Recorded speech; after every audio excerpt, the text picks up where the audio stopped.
美国联合以色列对伊朗发动军事攻击，让中东局势变更较紧张。根据报道，美国的伊拉克库德族武装部队当日下过边境，准备要对这伊朗发动地面攻击。不过，白宫的发言人却是否认这款的讲法。另外，为着要打击真主党，以色列军队已经去到黎巴嫩南部一个小镇，而且呼吁当地居民要随往北边撤离。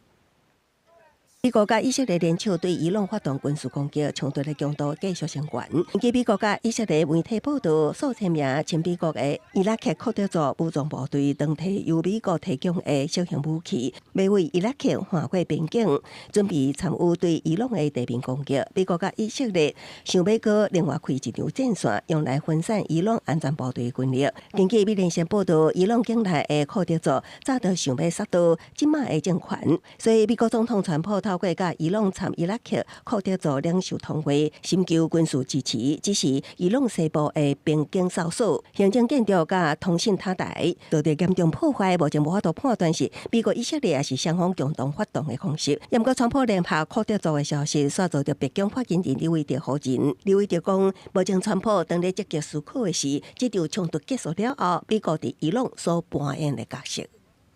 Could you tell us about the president's current thinking about ground troops and whether they could be used if they were to be sent into Iran? What would they be used for? What's the situation of that? Well, they're not part of the plan for this operation at this time, but I certainly will never take away military options on behalf of the President of the United States or the Commander-in-Chief. 另外，黎巴嫩也放假伫这场战争中，根据法新社报道，以色列为着打击黎巴嫩的伊斯兰军事组织真主党，军队已经到离两国边境大约6公里远的黎巴嫩南部基安镇。以色列毋但采取地面攻击，也伫空中袭击，佮呼吁黎巴嫩附近的居民随往北方撤离。伫一连串的空袭中，以色列击到黎巴嫩郊外一间饭店，真主党也表明因已经发射飞弹反击。